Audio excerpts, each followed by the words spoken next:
สวัสดีครับ I'm Point from ค้นพบ What is intuition? Does that even exist?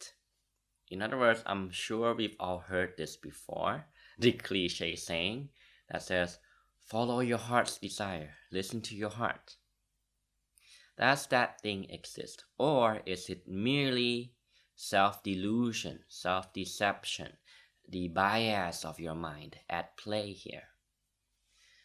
Now, this topic is by no means easy to communicate, in my opinion, and it can also lead to misunderstandings very easily, and it can be perhaps even dangerous because, if you're to self-reflect here for a moment and be honest here, we all have a natural tendency to want to believe that that we know what we're doing, we're making the right decision, if you see what I'm saying here. In other words, the mind is naturally a very self-biased machine, a very self-deceptive machine, right? And by no means do I claim to fully understand what intuition is myself. I'm just very much beginning to learn about it myself, and I think that I've just only scratched the surface even. So consider this video more as a self-reflection on my own thoughts, views, and opinions on it, and beliefs on it, and sharing my own experiences of what I think intuition is. So the argument that I would like to make, or the claim I'd like to make here is, yes, I think intuition is real.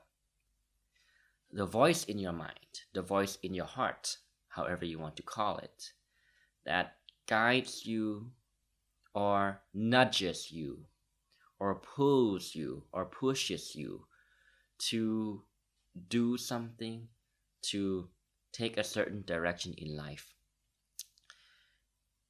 That thing, in my opinion, is very much real.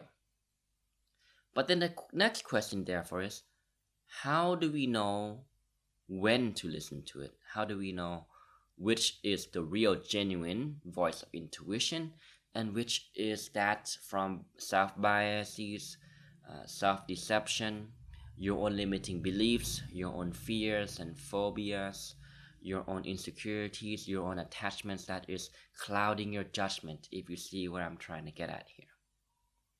So this leads me to the next point, that I think to truly begin to appreciate your intuition, to really begin to learn to pay attention to it, to really begin to learn to develop a relationship with your intuition and learn to trust it, requires a lot of inner work. I think it requires us to have a healthy and developed understanding of our own psychology, our own limiting beliefs first, our own fears first, our own biases first, our own tendencies, our own attachments, whether or not it is through the study of psychology, and especially, as I would often encourage you in many of my videos, through a practice of self-awareness, of mindfulness, especially meditation. Because I think a practice like meditation is a very powerful one if done correctly, hopefully with the guidance of a skilled teacher who knows what he or she is doing. It can help you to develop a clarity of mind, and you're able to see through your own biases more, your own fears more. I apologize for the loud motorcycle noise. There's a lot of traffic at the time I'm filming, traffic going through my house area at the time of filming this video, so I apologize for that. Anyways, as I was saying, because meditation is very important to learning to develop a relationship with intuition, I would say, because it helps you to develop clarity. And from that is the voice of wisdom or intuition. Clarity to see through your own biases. your own fears, your own limiting beliefs, your own what do you call what your mind is skewed towards in terms of your likes and dislikes, right? All those things. At the same time, it's important to do inner work on the psychological level to understand how your limiting beliefs limit you, how perhaps you took them on, or how perhaps you created them in the first place, and therefore how to overcome them, at least to some degree. Limiting beliefs could be something as simple as saying, I'm not creative enough, I'm not good enough, I'm not talented enough, I'm too old, I don't have enough money, and the list goes on. There could be things that we have taken on, whether we intended to or not, whether we realized it or not, whether we were aware of it or not, but they were beliefs that we took on or copied from our family, from our parents, from our social circle, from our society, from our culture. Those norms and values that we just take on and hold to be true because that's how our society or culture sees it. Seeing your limiting beliefs and understanding it, for example, does not mean to just simply discard it, but first of all to appreciate where they came from, why you took them on in the first place, whether you intended to or not, or realized or not, and how they served you, how they limit you, how they are unhelpful, and how they are helpful. Because sometimes limiting beliefs can be helpful in some way.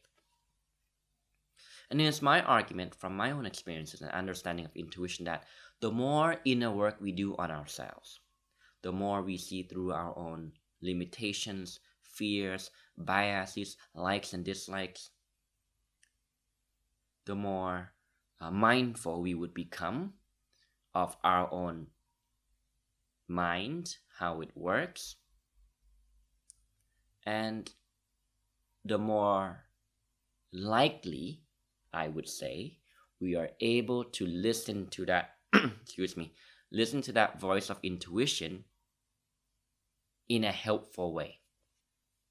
Because as I said in the beginning of the video, communicating this topic is rather quite difficult. What if you listen to your voice but you did not realize that it came from a place of bias, and it ended up causing more harm than good, right? What if your voice says, sell everything, right? And just travel the world. And then you get yourself into a place and you get in trouble, you get robbed or whatever. You know what I mean? These things can happen.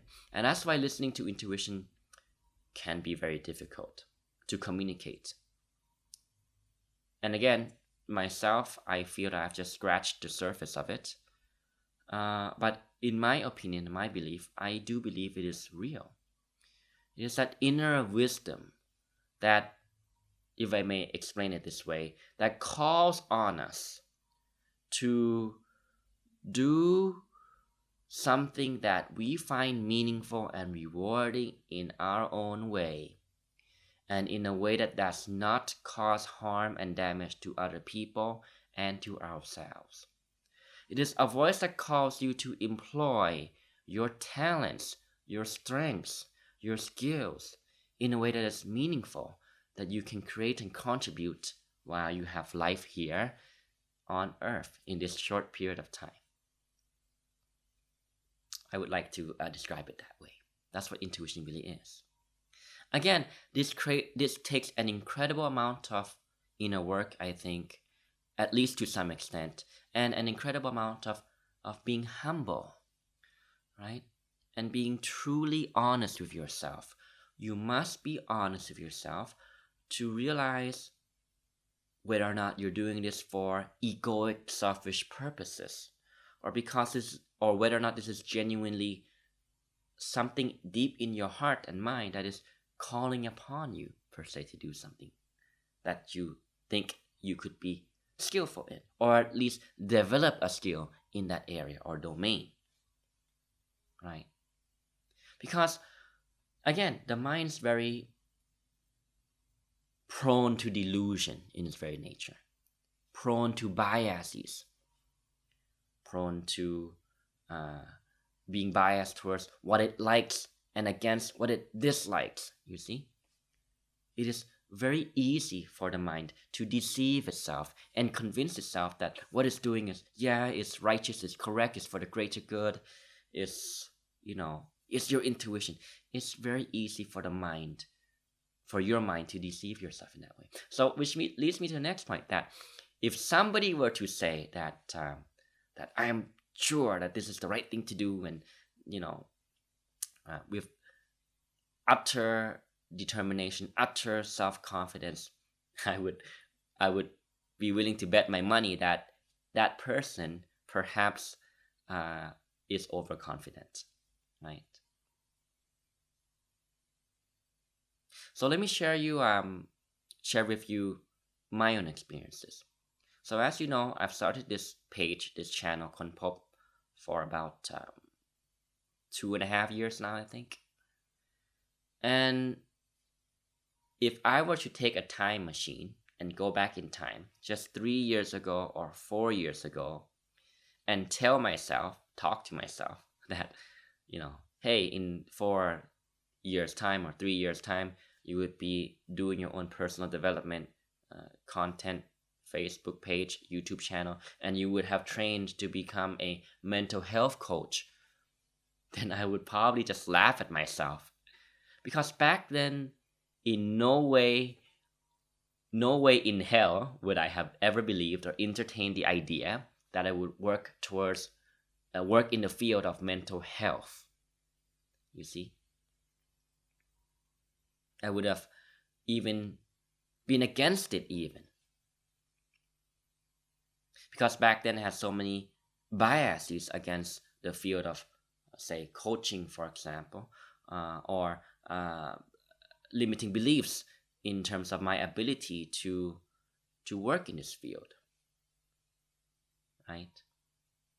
So many fears and biases and dislikes and likes that kept me in a place where I would just laugh at myself if I were to go back in time 4 years ago and tell myself that I would be doing this right now in 2020, 2021. But you see, that voice that pulled me to do that, it really felt like it was a voice that kept on coming up in my mind and my heart, and it wouldn't go away.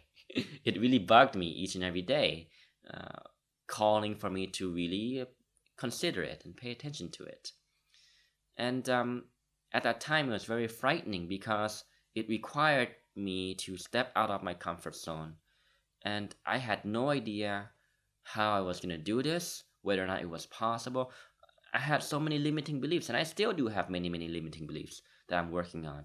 I had many fears, insecurities perhaps, that made me just want to throw this idea away, just ignore it.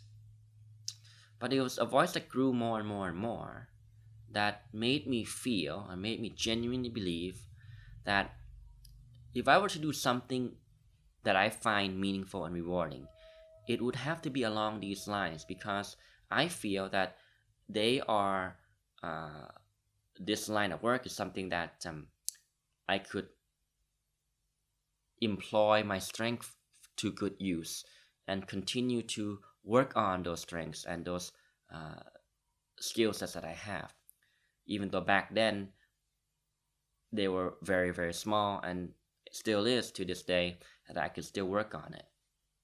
If you see what I mean? It's like a voice that would not go away in my mind that pulled me to step outside my comfort zone, work on myself, work on the strengths I have, such as, in my view, perhaps communication skills and the ability to understand and articulate emotions and communicate them, and to work with people, to be in the service of others. I find really, really rewarding and meaningful. So what was I doing before becoming a mental health coach, or before starting this ค้นพบpage. I started a tour company with my friend back in 2017, 2018, and I led tours to Portugal and Iceland, and before that I was a civil servant working for the government, and in no way in hell would me back then ever consider changing work and walking towards the field of mental health or personal development. I would just laugh at myself, or I would just laugh at anybody who told me that, hey, why don't you do work in this field? But again, it's that voice that would not go away, that was almost begging me to pay attention to it. I could no longer ignore it. And that experience is what led me to be open-minded to the idea that perhaps intuition is a real thing.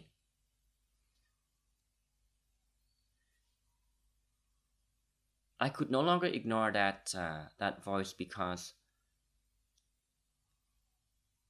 it felt that I needed to go on this journey to find out how I would employ these skills that I felt was my strength, one of my strengths, in a way that would be meaningful and rewarding for me. I had no idea how to do that, but all this voice said was that I had to explore and find out for myself.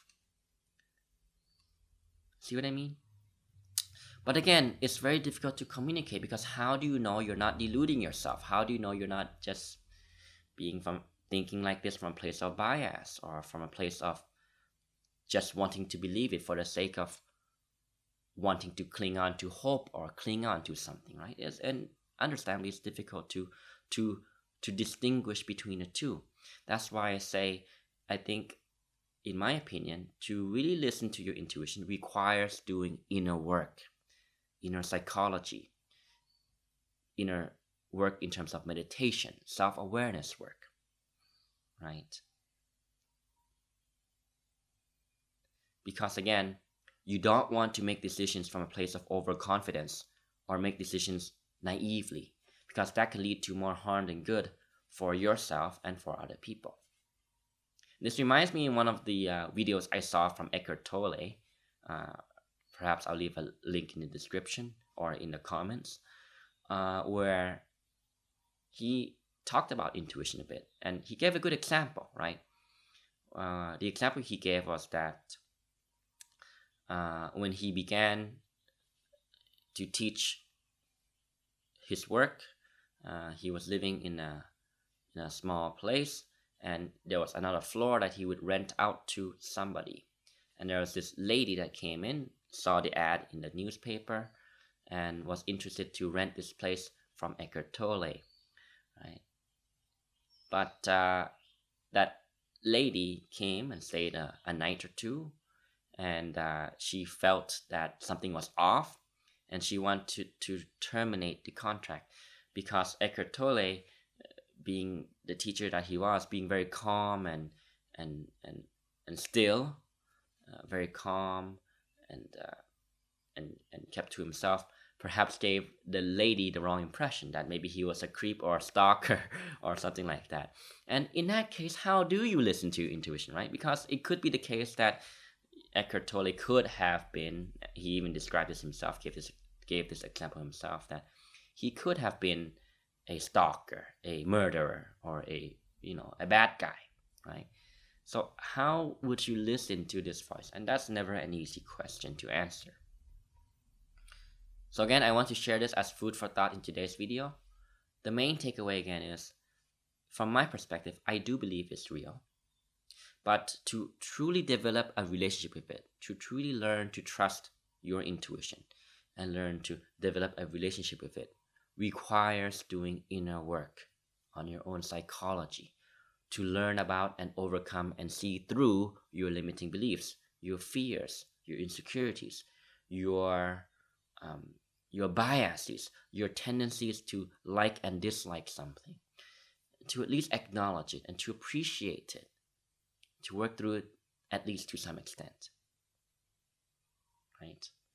And that voice may grow in you. And if that voice comes in a calm manner that persists and stays with you, doesn't go away, comes in a non-judgmental manner, but it feels like a calling, perhaps it might be a good idea to pay attention to it and to consider it. Again, to end here, limiting beliefs include things such as I'm not creative enough, I'm not skillful enough, I'm not talented enough, I'm not good enough, I'm too old, I don't have enough finances, I don't have enough money. You see, these things we can all learn and develop and cultivate. And the more you're able to do that with clarity of mind, with mindfulness and wisdom that guides you and leads you, then I would argue that your voice of intuition starts to grow in you and you're developing a trusting relationship with it. And in that sense, I would like to believe, given my current level of understanding, that that would be the guiding voice of intuition. Okay, I hope this video was valuable for you. Consider it just as me sharing my own experiences and reflecting on my own thoughts and beliefs on it. Okay, again, we have to be careful here. I cannot emphasize this enough. This is not an excuse to be reckless. This is not an excuse to just screw everything, screw what others say and just do it.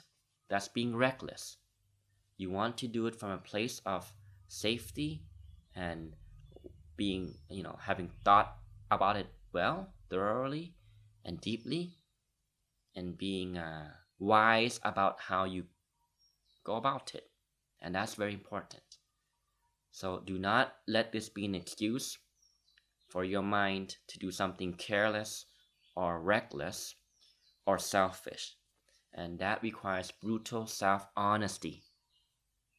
But if you're able to do that, which I'm sure you are, and I invite you to continue to learn with me as we all continue on this journey of self-actualization, to learn to find for yourself what that means. Okay? Thank you very much for watching. I will see you next time. สวัสดีครับ